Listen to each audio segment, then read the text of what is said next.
नमस्कार, मी हर्षाली. आजच्या कार्यक्रमात तुमचं स्वागत आहे. हृदयविकार, हार्ट अटॅक थांबवण्यासाठी, याचं प्रमाण कमी करण्यासाठी, हृदय व रक्तवाहिन्यांसंबंधी आणि मधुमेहासंबंधी माहिती जास्तीत जास्त लोकांपर्यंत पोहोचवण्यासाठी हा USVचा एक विशेष उपक्रम आहे. अनियमित दैनंदिन जीवनशैली, अयोग्य आहार यामुळे भारतामध्ये हृदयविकाराच्या झटक्यांचं प्रमाण मोठ्या प्रमाणात वाढतंय. कोविड नंतर या प्रमाणात जास्त वाढ झाली आहे. एका रिपोर्टनुसार 2022 मध्ये हा धोका 12% वाढलाय. हृदयविकाराचा झटका आलेल्यांचं प्रमाण हे भारतात जास्त आहे, ते म्हणजे जवळपास 40%. साधारणपणे 50% मृत्यूचं प्रमाण असल्याने यामागचं निदान शोधणं थोडं कठीण आहे. अशाच वेळी खरं तर गरज आहे ती जनजागृतीची, जेणेकरून लोकांना वेळीच हृदयविकाराबद्दल समजू शकेल. आणि याच उद्देशाने आज आपण चर्चा करणार आहोत तज्ज्ञ डॉक्टरांसोबत.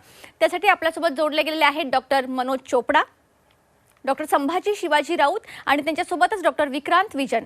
स्वागत आहे तुम्हा तिघांचं. डॉक्टरांविषयी थोडक्यात जाणून घेऊयात. Doctor Manoj Chopra, MD medicine, DM cardiology, interventional cardiologist, Magnum Heart Institute, Nashik.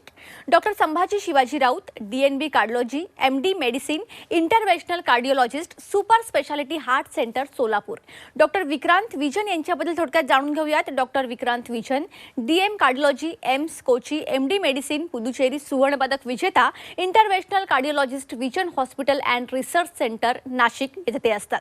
चला तर विषयाला सुरुवात करूयात. डॉक्टर मनोज चोपडा, तुमच्यापासून सुरुवात करूयात. भारतातील हृदयविकाराची सध्याची स्थिती काय आहे आणि ही संख्या का वाढत चालली आहे? आपण जर बघितलं तर 1980 साली भारतामध्ये हृदयविकाराचं प्रमाण 5 ते 7% होतं. ते शहरी भागात जास्त आढळायचं. पण आता 2010 ते 2020 मध्ये तेच प्रमाण आपण म्हणतो आहोत की 12 ते 15% पोहोचलंय. आणि प्रामुख्याने यंग तुर्क्स म्हणजेच 35 ते 55 वयोगटातले जास्त रुग्ण आम्ही आमच्या प्रॅक्टिसमध्ये बघत आहोत. आणि याच्यात जर आपण बघितलं की हे आपण जी काही आधुनिक जीवनशैली आहे, म्हणजे आज जे काही औद्योगिकरण, वाढलेली स्पर्धा, झालेलं यांत्रिकीकरण, या सगळ्या गोष्टींमुळे आपली जीवनशैली बदललेली आहे. त्याच्यात प्रामुख्याने आहार, विहार आणि विचारात जे काही बदल झाले आहेत आणि त्याच्यामुळे हे आजार आज वाढीस लागलेले आहेत.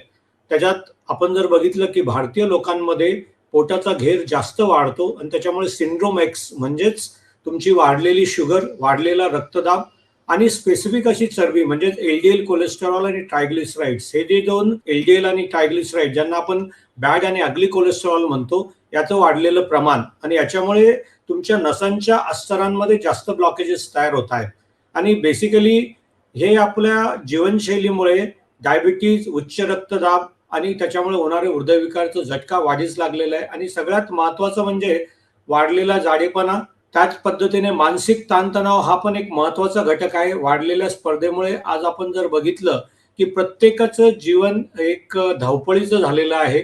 आणि आज महिन्याचा जो काही मेळ घालायचा असतो, जो काही इन्कम आहे आणि जो काही खर्च आहे, याच्यामध्ये मेळ बसत नाही.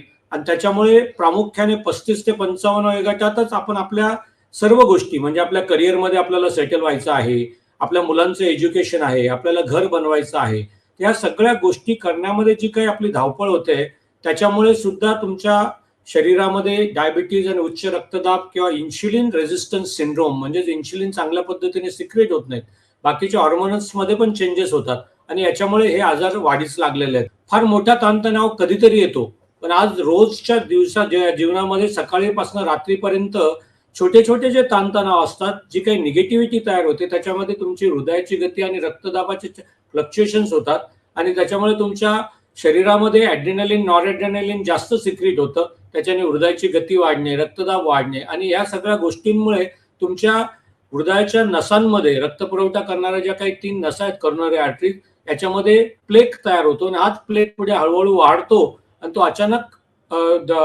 विघटित झाला की त्याच्यामध्ये गुठळी तयार होऊन तुम्हाला हृदयविकाराचा झटका येतो. तर ह्या पद्धतीने जीवनशैलीतील बदलांमुळे आपल्याला आज या आजार जास्त प्रमाणात दिसून येत आहेत. डॉक्टर संभाजी राऊत, हृदयविकाराच्या रिस्क फॅक्टर्स म्हणजेच याचे जोखीम घटक कोणते असतात? हृदयविकाराचे जोखीम घटक किंवा रिस्क फॅक्टर्स, त्यामध्ये सर्वात महत्वाचं म्हणजे डायबिटीस, म्हणजे तुमच्या शुगर किंवा रक्तातली शर्करा, त्याचं प्रमाण जास्त असणं आणि त्या नियंत्रित नसणं.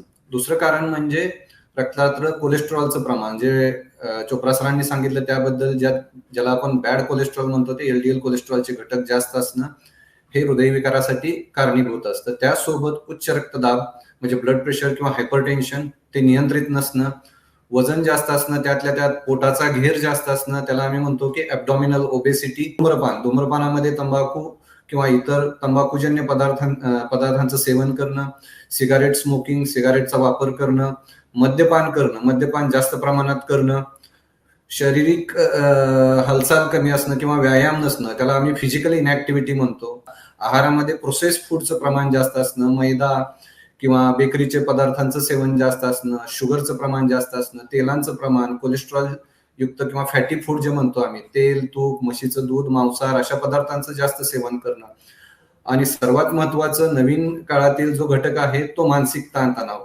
या सर्व रिस्क फॅक्टरमुळे हृदयविकाराचा धोका तरुण पिढीमध्ये, एस्पेशली इंडियन पॉप्युलेशनमध्ये, भारतीय लोकांमध्ये खूप जास्त वाढत आहे असं मला वाटतं. डॉक्टर विक्रांत विजन, हृदयाच्या समस्या जे प्रॉब्लेम्स असतात ते आपण अवॉइड करतो, तर ते अवॉइड न करता त्याला महत्त्व देऊन त्यावर तात्काळ ट्रीटमेंट करणं किती गरजेचं असतं याविषयी काय सांगाल? हार्ट अटॅक हे भारतात आणि विश्वामध्ये मृत्यूच्या मुख्य कारण आहे. आणि जास्त करून फक्त लोक नाही, इवन डॉक्टर्स पण हे साईन सिम्पटम्स मिस करू शकतात, कधी कधी दुर्लक्ष करू शकतात. सर्वांना हेच वाटतं की हे मला त्रास होऊ शकत नाही, मला हार्ट अटॅक येऊ शकत नाही. आणि कधी पण नवीन सिम्पटम्स आले आणि अचानकसे नवीन सिम्पटम्स आले तर आपण कधी पण अलर्ट राहायचं आणि दुर्लक्ष करायचं नाही. हार्ट अटॅक येण्याचे मुख्य लक्षणे काय असू शकतात? मेन आहे छातीत दुखणं, जास्त करून मध्यभागी किंवा डावीकडे, पाठीमागे पण कधी कधी राईट आर्म मध्ये पण आपल्याला त्रास होऊ शकतो. आणि चालल्यावर हे सिम्पटम्स वाढणे पण हार्टचा सिम्पटम होऊ शकतो. चालल्यावर आपलं जबडा दुखणे, छातीत किंवा डावा हात दुखणे हे मुख्य सिम्पटम्स असतात. आणि कधी पण आपल्याला प्रचंड थंड घाम आला आणि आपल्याला काही सुचत नाही, खूप भीती येते, अस्वस्थ वाटते आणि अचानकशी उलटी मळमळ सारखं वाटतो, जे पहिले कधी पण आपल्याला झालं नाही, हे आपल्याला अलर्ट करू शकतो. आणि कधी पण आपण हे निग्लेक्ट करायचं नाही. आणि कधी पण आपल्याला असे सिम्पटम्स झाले की आपण लवकरच लवकर आपण आपल्या डॉक्टरकडे जायचं आणि कधी आपलं बीपी चेक करायचं किंवा ECG काढून घ्यायचं. डॉक्टर मनोज चोपडा, निदान विषयक चाचण्या, टेस्ट, हृदयाची स्थिती, हृदयाचा आता सध्याचा काय स्टेटस आहे हे शोधण्यात महत्त्वपूर्ण भूमिका बजावतात. तर या संदर्भात आपल्या प्रेक्षकांना थोडं मार्गदर्शन कराल? जेव्हा अनस्टेबल एंजायना किंवा हार्ट अटॅक आलेला आहे, म्हणजेच अॅक्यूट मायोकार्डियल इन्फार्क्शन, अशा याच्यामध्ये ECG सगळ्यात महत्वाचा. ECG मध्ये जास्त बदल नसतील, पण क्लिनिकली टिपिकल एंजायना असेल तर तुमचे कार्डियक एन्झाईम्स आणि इकोकार्डिओग्राफी ही आपल्याला निदान करण्यासाठी मदत करते. आणि समजा तुम्हाला स्टेबल एंजायना आहे, तुम्ही चालल्यानंतर तुम्हाला 1 किलोमीटर चालल्यानंतर छाती भरून येते, दम लागतो, अशा रुग्णांमध्ये आपण ज्या OPD बेसिसवरती रुग्ण बघतो त्याच्यामध्ये इको आणि स्ट्रेस टेस्ट या 2 महत्वाच्या टेस्ट ठरतात. स्ट्रेस टेस्ट आजही फार वेळा वापरली जात नाही, पण स्ट्रेस टेस्ट ही फार महत्वाची आणि कमी खर्चात निदान करणारी टेस्ट आहे. त्याच्यामध्ये तुम्हाला ब्रूस प्रोटोकॉल किंवा मॉडिफाईड ब्रूस प्रोटोकॉल वापरून रुग्णाला बेल्टवरती चालवलं जातं. त्यावेळेस तुमचा होणारा त्रास ECG मध्ये ECGचं रेकॉर्डिंग, ब्लड प्रेशर आणि हृदयाची गती याचं आपण याच्यावरती लक्ष ठेवतो. आणि त्याच्यातनं target heart rate 220 minus age जो काही असतो तो, म्हणजे समजा 50 तुमचं वय असेल तर 170 हा टार्गेट हार्ट रेट, त्याच्या 85% तुमची हृदयाची गती अचीव्ह झाली आणि तुमच्या ECGत काही बदल नाही आले तर तुमची स्ट्रेसच निगेटिव्ह आहे. आणि त्याच्यातच जर तुम्हाला लवकर त्रास झाला 5व्या मिनिटानंतर, ECG मध्ये बदल आले, छातीत दुखलं किंवा दम लागला, त्याच्यावरनं आपण निदान करू शकतो की रक्तपुरवठा कमी पडतोय. आणि अशा रुग्णांमध्ये मग आपण पुढचा सल्ला देतो तो अँजिओग्राफीचा, की ज्याच्यामध्ये तुमच्या ज्या काही हृदयाला रक्तपुरवठा करणाऱ्या 3 नसा आहेत, म्हणजेच करोनरी आर्टरीज, याचं चित्रीकरण आपण करून तुमच्या नसांमध्ये ब्लॉकेजेस आहेत का नाही असं आपण ठरवतो.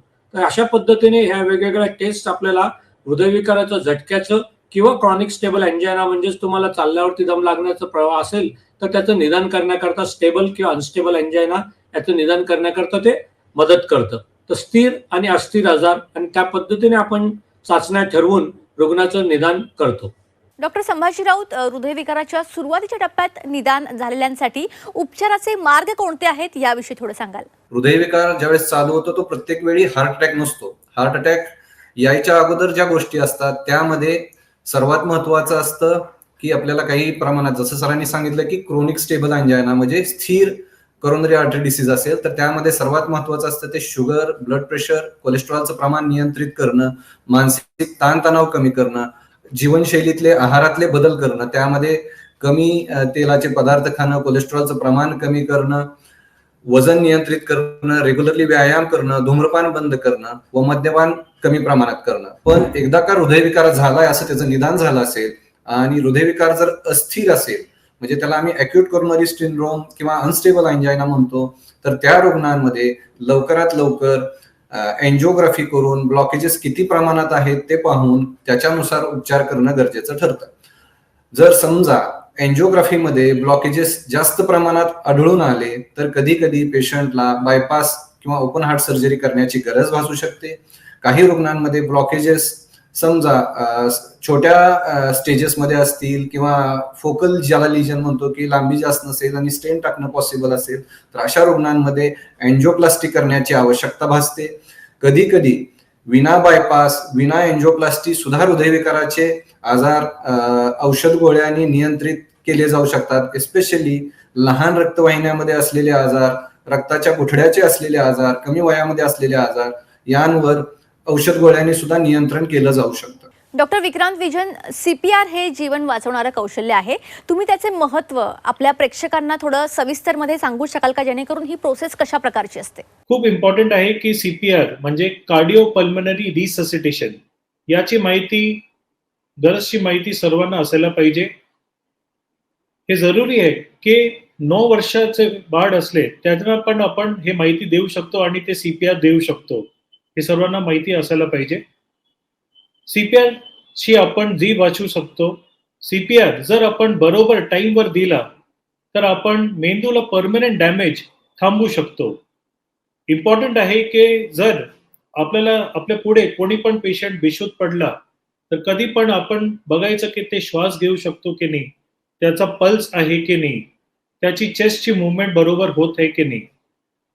आणि जर कशी पण अशी परिस्थिती झाली तर आपण कधी पण घाबरायचं नाही. हे नियम आहे की कोणी पण तुम्हाला विचारणार नाही. जीव वाचवण्यासाठी आपण जे पण प्रयत्न करू शकतो आपण डेफिनेटली करू शकतो आणि करायचाच आपण.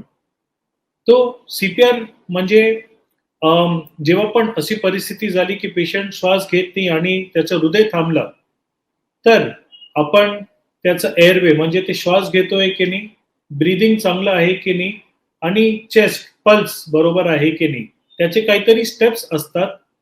मेनली आपण CPR म्हणजे हे दोघं हात असं ठेवून आपण त्याच्या हृदयाच्या मध्यभागमध्ये आपण CPR द्यायचं सुरू करायचं. याचे खूप व्हिडिओ स्टेप्स पण असतात. पण शॉर्ट मध्ये एअरवे जर आपण बघू शकतो, आपण देऊ शकतो. मिनिटात 2दा श्वास घ्यायचा. पण CPR म्हणजे बेंड करून आपण पेशंट छातीला ऍटलीस्ट 80 to 100 कंप्रेशन्स आपण द्यायचं. आणि लवकरच लवकर आपण हेल्प पण मागायची, कारण जे ऑथराइज लोक असतात ॲम्ब्युलन्स ते पेशंटला येऊन त्यांची ECG काढू शकतात आणि CPR देऊन हृदयाचे स्पेशलिस्ट हॉस्पिटलमध्ये पण आपण त्यांना शिफ्ट करू शकतात. हे खूपच मोठा टॉपिक आहे, पण इन शॉर्ट मी हे तुम्हाला सांगू शकतो.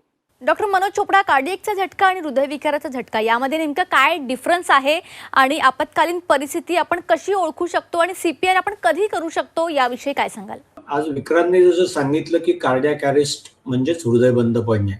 आता हृदयविकाराचा झटका म्हणजे जसं मी तुला अगोदर बोललो की आपल्या रक्तपुरवठा करणारे जी नस असते ती जर बंद पडली तर हृदयाच्या स्नायूंना रक्तपुरवठा थांबतो आणि त्याच्यामुळे हृदयविकाराचा झटका येतो. त्याच्यात तुम्हाला पहिल्या 3 ते 24 तासात रक्त पातळ करायचं इंजेक्शन किंवा एन्जिओप्लास्टी याचे उपचार मिळाले तर हृदयाची स्नायूंची इजा थांबते. आता कार्डियाक अरेस्ट म्हणजेच हृदय बंद पडणे. हृदयविकाराचा झटका आल्यावरती सगळ्यात जास्त मृत्यू पहिल्या 3 तासात होतात आणि ते होतात कार्डियाक अरेस्टमुळे. आणि ते म्हणजे व्हेंट्रिक्युलर टॅकिकार्डिया किंवा व्हेंट्रिक्युलर फिब्रिलेशन म्हणजेच हृदयाची गती अनिर्बंध पद्धतीने 300च्या वरती गेली की हृदय बंद पडतं. आणि अशा वेळेस तुम्ही जर ICCU मध्ये किंवा कार्डियाक ॲम्ब्युलन्समध्ये असाल तर एक शॉक देऊन तुमचं हृदय चालू करता येतं. समजा तुम्ही तुमच्या ऑफिसमध्ये आहात किंवा घरी आहात आणि तुम्ही कोलॅप्स झाला तर तुम्हाला त्यावेळेस तुम्हाला CPR, जसं विक्रांतने एक्सप्लेन केलं की CPR कशा पद्धतीने करावं ते जर मिळालं तर तुमचं हृदय पहिल्या 6 ते 7 मिनिटात चालू होणं गरजेचं ठरतं. कारण की जर पहिल्या 6 ते 7 मिनिटात जर सीपीआर किंवा डीसी शॉक, जो काही शॉक देणारं यंत्र आपण जर वापरू शकलो नाही आणि हृदय चालू होऊ शकलं नाही, तर रुग्णाच्या मेंदू, हृदय आणि पूर्ण शरीराला रक्तपुरवठा थांबतो आणि त्याच्यानंतर पेशंटचा मृत्यू ओढवू शकतो. म्हणून सीपीआरचं महत्व फार जास्त आहे. हृदयविकाराचा झटका याच्यामध्ये कार्डियाक अरेस्ट येऊ शकतो. ज्या रुग्णांना डायबिटीज आहे, मल्टिपल ब्लॉकेजेस आहेत, हृदयाची पंपिंग क्षमता कमी आहे, यांच्यामध्ये अचानक कार्डियाक अरेस्ट होण्याची शक्यता जास्त असते. त्याच्यामुळे पण त्या रुग्णांमध्ये आयसीडी म्हणजेच आम्ही जे काही डीसी शॉक म्हणजे आपण एईडी, ऑटोमॅटिक एक्सटर्नल डिफिब्रिलेटर, याचा जो काही वापर करून वेगवेगळ्या ठिकाणी आपण जर परदेशात गेलो तर एअरपोर्ट, मुख्य चौकांमध्ये किंवा मोठ्या मॉल्समध्ये आपल्याला एईडी दिसतात, जे भारतामध्ये आजही आपल्याकडे ते दिसत नाहीत. तर माझ्या मते एईडी प्रत्येक मुख्य ठिकाणी असणं गरजेचं आहे. कारण की हृदय बंद पडल्यावरती ते ओळखून ते मशीन आपल्याला शॉक द्यायचं का नाही, किंवा हृदयाची गती कमी झाली असेल तर पेसमेकर वापरायचा का, याचं पण आपल्याला माहिती मिळू शकते आणि त्याच्यातनं रुग्णाचा जीव वाचवू शकतो. पण पहिले 7 मिनिटं महत्वाचे, कारण की तुमचे 3 ते 7 मिनिटात जर हृदय चालू झालं किंवा तुम्ही ते सीपीआर देत जर तुम्ही हॉस्पिटलपर्यंत पोहोचला तर रुग्ण वाचण्याचं प्रमाण वाढतं. त्याच्यामुळे आणि सीपीआर दिल्यानंतर ते कमीत कमी 30 मिनिटं द्यायला पाहिजे. त्याच्यातनं आपल्याला पेशंटचं हृदय चालू होण्यासाठी मदत होते आणि त्याच्यातनं रुग्ण वाचवण्याचं प्रमाण वाढतं. डॉक्टर संभाजी राऊत, औषधं ही हृदयविकारांवर कशी काम करतात आणि ती रुग्णांसाठी कशी फायदेशीर असतात, याविषयी थोडं आपल्या प्रेक्षकांना सांगाल? एन्जिओप्लास्टी केलेल्या पेशंटच्या बाबतीत रिकव्हरी ही बऱ्याचदा सोपी असते. म्हणजे एस्पेशली एन्जिओप्लास्टी झाल्यानंतर एक 10 ते 12 तासांमध्ये पेशंटचा पाय पेशंटला हलवता येतो. हातातून एन्जिओप्लास्टी केली असेल तर पेशंट 12 तासानंतर स्वतःच्या हाताने जेवण सुद्धा करू शकतो. आणि स्पेशली एक 48 तासानंतर पेशंटला हॉस्पिटलमध्ये चालवून पाहिलं जातं व 72 तास झाले असतील तर पेशंटला बऱ्याचदा डिस्चार्ज करण्यास सुद्धा मुभा असते. म्हणजे एन्जिओप्लास्टी नंतरची रिकव्हरी ही बऱ्यापैकी फास्ट होते. बायपास नंतर थोडा रिकव्हरीचा टाइम थोडा जास्त असतो, कारण का की छातीच्या मध्यभागी पूर्ण स्टर्नम कट करून ते टाके टाकल्यामुळे थोडा दुखावा जास्त असतो. त्यामुळे बायपासच्या पेशंटमध्ये युजली पेशंटला 3-4 दिवसापासून हालचाल करण्यास मुभा असते. पण 7व्या-8व्या दिवशी पेशंटला हॉस्पिटलमध्ये थोडं थोडं चालवलं जातं आणि त्याच्यानंतर पेशंट स्वतःच्या पायाने चालायला लागल्यास, चक्कर येत नसल्यास त्याला 8व्या-9व्या दिवशी डिस्चार्ज केलं जातं. डिस्चार्ज केल्यानंतर एन्जिओप्लास्टी व बायपासच्या पेशंटच्या बाबतीत एन्जिओप्लास्टीच्या पेशंटला टिपिकली रुटीन ऍक्टिव्हिटी सगळ्या करायला अलाउड असतं. जसं की पेशंटला स्वतःचे कपडे स्वतः घालणं, बाथरूमला जाणं, चालणं, पायऱ्या चढणं हे 3-4 दिवसापासून अलाउड केलं जातं. फक्त पेशंटला सल्ला दिला जातो की 5 ते 7 दिवस 10 दिवसापर्यंत जास्त स्ट्रेनस एक्झर्शन म्हणजे जास्त व्यायाम करू नये, छातीवर जोर येईल अशी कामं करू नये, संडास लघवीला जोर करू नये. आणि एकदा पेशंट 1 आठवड्यानंतर पहिल्या फॉलोअपसाठी दवाखान्यात आला एन्जिओप्लास्टी नंतर, तर पेशंटचं हृदयाचं पंपिंग जर नॉर्मल असेल तर त्याला इतर गोष्टी एन्जिओप्लास्टीच्या अगोदर ज्या पेशंट गोष्टी करू शकत होता त्या सर्व गोष्टी करण्याची मुभा दिली जाते. त्याला व्यायामास सुरुवात करण्यास सांगितलं जातं. त्याच्या सुरुवातीच्या स्टेजला पेशंटला दवाखान्यामध्ये ट्रेडमिल टेस्टवर किती चालता येतं ते पाहिलं जातं. आणि जर ट्रेडमिलवर पेशंट बऱ्यापैकी व्यवस्थित चालत असेल, कोणत्याही लक्षणांशिवाय, कोणत्याही त्रासाशिवाय, तर त्याला सर्व त्याच्या रुटीन ऍक्टिव्हिटी करण्यास मुभा दिली जाते. बायपास नंतर टिपिकली थोडा दुखावा असतो, त्यामुळे थोडं पेन किलर चालू असतात. आणि घरी गेल्यानंतर पेशंटला सर्वात महत्वाचं असतं ते श्वासाचे व्यायाम. श्वासाचे व्यायाम करण्याचं कारण म्हणजे कधी कधी पेशंटला फुफ्फुसाचं इन्फेक्शन किंवा लंग कोलॅप्स जे असण्याची भीती जास्त असते. त्यामुळं फुफ्फुसाचे व्यायाम पेशंटला 1 महिना 2 महिने करत राहावं लागतं, ज्याने की फुफ्फुस पूर्ववत फुगतील आणि व्यवस्थित काम देतील. आणि त्यासोबत पेशंट जर 15 दिवसांनी रुटीन आपल्या गोष्टी करत असेल, चालत असेल, तर त्याला हळूहळू घरातल्या घरात स्वतःच्या सर्व गोष्टी करण्यास मुभा दिली जाते. जसं की कपडे बदलणं, स्वतः आंघोळ करणं आणि घरातल्या घरात चालणं आणि छोट्या मोठ्या घरातल्या गोष्टी करणं. आणि एकदा का पेशंट 1 महिन्याचा 2 महिन्याचा कालावधी गेला तर पेशंटला हळूहळू पूर्ववत सर्व गोष्टी करण्यास मुभा दिली जाते. जसं की पेशंटच्या बायपास सर्जरीसाठी जर 2 ते 3 महिने झाले असतील तर पेशंट ड्रायव्हिंग करू शकतो, स्वतः 2 व्हीलर किंवा 4 व्हीलर गाडी चालवू शकतो. व बायपासच्या अगोदर पेशंट नॉर्मल असताना ज्या गोष्टी करत होता त्या सर्व गोष्टी पेशंट ऑपरेशन नंतर करू शकतो. त्याच्यानंतर पेशंटचा व्यायाम करण्याची क्षमता सुद्धा वाढते आणि ह्या सर्व गोष्टींमुळे बेसिकली पेशंटला औषधांची गरज कमी होते, पुन्हा हृदयविकार होण्याचा धोका कमी होतो, पुन्हा हार्ट सर्जरी, अँजिओप्लास्टी आणि हार्ट अटॅक लागण्याची भीती कमी असते. डॉक्टर विक्रांत, हृदयविकारांचे व्यवस्थापन करण्यात आहाराचं महत्त्व काय असतं याविषयी थोडं सांगाल? डाएट म्हणजे जे आपण खातात ते खूप जरुरी आहे. हार्ट अटॅकचं मुख्य कारण फक्त diabetes, high blood pressure, smoking फक्त हे नाही आहे, पण आपण जे खराब आहार, जे डाएट आपण म्हणतो, हे पण एक मोठा रिस्क फॅक्टर आहे. आजच्या काळात फोनवर इतके ॲप्स आले की आपल्याला जे पण पाहिजे फक्त एक बटन दाबून आपल्याला 30 मिनिट्स, अर्धा तासमध्ये घरी भेटतो. आणि याच्यामुळे पण जंक फूड, बाहेरचं जे खाणं आहे, त्याचा अनहेल्दी फूड हॅबिट्स खूप वाढत आहे आणि स्पेशली कमी वयाच्या लोकमध्ये पण. तो हे आपण जितकं होऊ शकतो आपण अवॉइड करायचं. जर आपल्याला शुगर, बीपी आहे, तर जनरली जे साखर आपण घेतो त्याचं प्रमाण तरी पण आपल्याला कमीच घ्यायचं आणि जितकं होऊ शकतो आपण जेवणमध्ये पण मीठ कमी घ्यायचं. जितकं होऊ शकतो 5 ग्रामच्या आतमध्ये ठेवायचं. फ्रुट्स, फल आपण त्याचा इंटेक पण जास्त ठेवायचा आणि बाहेरचं जितकं होऊ शकतो जंक फूड अवॉइड करायचं. आपल्याला माहिती असायला पाहिजे की हिंदुस्थान, इंडियामध्ये आपला daily sodium salt consumption is about 9.3 grams आणि जर हे नेहमी जास्त असलं तर पुढे याचं पण आपल्या शरीराला त्रास असतो आणि बीपीचा पण, जर आपल्याला ब्लड प्रेशर आहे ते पण कंट्रोल होत नाही. तर जितकं आपण या फॅक्टर्सवर कंट्रोल ठेवू शकतो, जंक फूड अवॉइड करू शकतो, पुढे आपले एक रिस्क फॅक्टर पण कमी होतो. Doctor Manoj Chopda, doctor Sambhaji Raut, doctor Vikrant Vijan, तुम्ही या ठिकाणी खूप चांगलं मार्गदर्शन केलं, त्यासाठी तुम्हा सर्वांचे आभार. जाता जाता प्रेक्षकांनो तुमच्यासाठी एक महत्त्वाची टीप, तुम्हाला आरोग्यविषयक काही शंका वाटत असल्यास तज्ज्ञ डॉक्टरांचा सल्ला नक्की घ्या. चांगल्या आरोग्याच्या शुभेच्छा. धन्यवाद.